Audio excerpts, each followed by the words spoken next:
আসসালামু আলাইকুম বন্ধুরা, সবাই কেমন আছেন? বন্ধুরা, আমি এই ভিডিওতে আপনাদেরকে দেখাবো কিভাবে আপনারা বস্তায় আদা চাষ করতে পারেন খুব সহজে। এ টু জেড এই ভিডিওতে সম্পূর্ণ সব কিছু দেখানো হবে। আপনারা মনোযোগ সহকারে ভিডিওটা না টেনে 5 মিনিটের ভিডিওটা দেখার অনুরোধ রইল।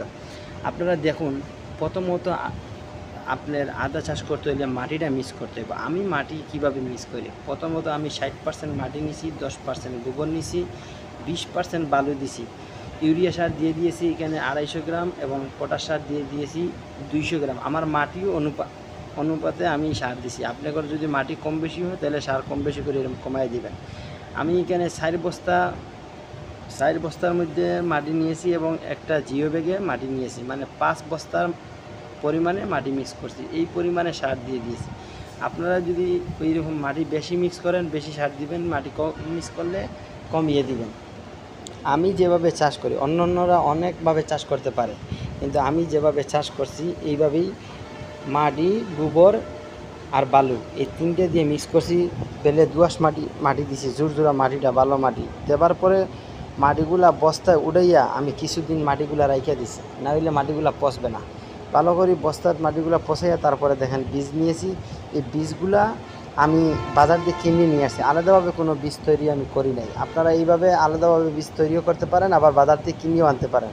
এরকম কিনতেও পাওয়া যায়। অনেক সময় দেখা গেছে বীজের মধ্যে সারা চলে আসতেছে, এইরকম দেখে দেখে আপনারা আদাগুলো আনবেন। এখন আমি যে আদাগুলো আনছি এগুলো আমি সরাসরি প্রয়োগ করে দিব। আমি আর কোনো সারা করব না, কোনো কিছু করবো না। অনেকে সারা করে আলাদাভাবে লাগায়, না, আমি সরাসরি লাগাই দিচ্ছি। এবং প্রত্যেকটা দেখেন মুখাত সুন্দর করে সার আসছে। এখন এই যে জিও ব্যাগে আমি 4 পিস আদা দিয়ে দেব, আর বস্তায় 3 পিস করে দিয়ে দেব। হ্যাঁ বন্ধুরা, দেখুন আমি কিভাবে লাগাই। আপনারা এই ছোটো ভিডিওটা না টেনে শেষ পর্যন্ত দেখুন। আমি এটা জিও ব্যাগ, তো এর জন্য 4 পিস দিয়েছি, বস্তাতে 3 পিস দিব। হ্যাঁ, দেখতে থাকুন। অল্প পরিমাণ উপরে মাটি দিবেন, বেশি মাটি দিবেন না। আবার দেখেন আমি খালি আলগা মাটি দিয়ে আদাগুলো ডাইকিয়ে দিছি, যাতে সারা উঠতে আমার সহজ হয়। দেখছেন আমি বস্তাতে 3টা করে দিয়েছি, যাতে আমার মাটিগুলা আদা উঠতে সহজ হয়। এরপরে আমি পানি ছিটে দিয়ে দেব। এরপরে 1 সপ্তাহ পরে যে সময় বীজ ফুটবে তখন আমি আবার আসব। দেখেন পানি ছিটে দিয়ে রেখে দিছি।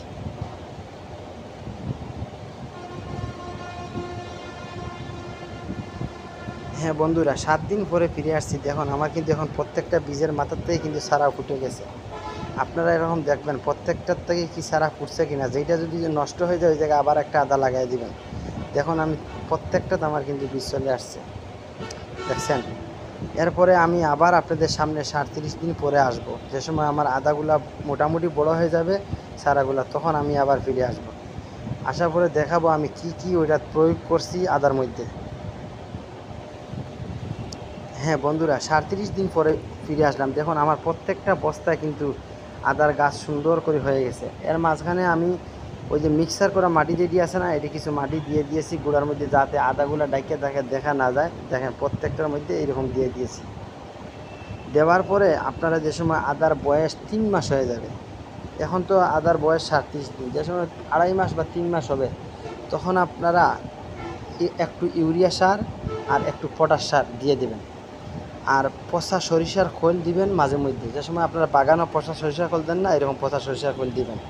পচা সরিষার খোল দিলে গাছ খুব সুন্দর থাকবে এবং গাছও বেশি হবে।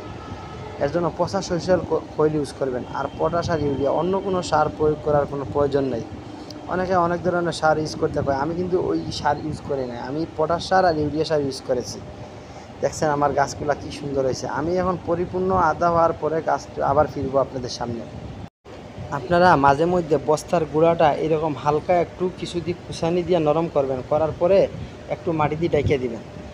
হ্যাঁ বন্ধুরা, দেখেন 237 দিন পরে আদার বস্তা কিন্তু পরিপূর্ণ গাছে পরিপূর্ণ হয়ে গেছে। প্রত্যেকটা আদার বস্তা কি পরিমাণ আদা ধরছে আমি নিজেও দেখি নাই। এখন একটা বস্তা কাটবো, কাটতে আমি আপনাদেরকে দেখাবো আমার এখানে কীরকম আদা হয়েছে। আমি কিন্তু বেশিরভাগ পচা সরিষার খৈল ইউজ করছি এবং মাঝে ওই যে একবার সার দিছি ইউরিয়া আর পটাশ সার।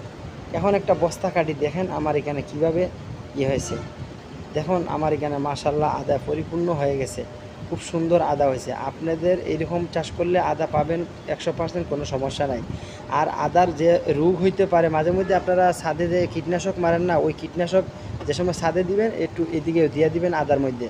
অন্য কোনো কীটনাশক ব্যবহার করার প্রয়োজন নাই। আমি যেভাবে দিছি আমার ছাদে অন্য গাছে যেভাবে আমি ইউজ করছি পটাশ মানে কীটনাশক, এরকম মাঝে মধ্যে আদাতেও দিয়ে দিছি। আর এই ভিডিওটা যদি আপনাদের কাছে ভালো লাগে অবশ্যই একটা লাইক দিবেন।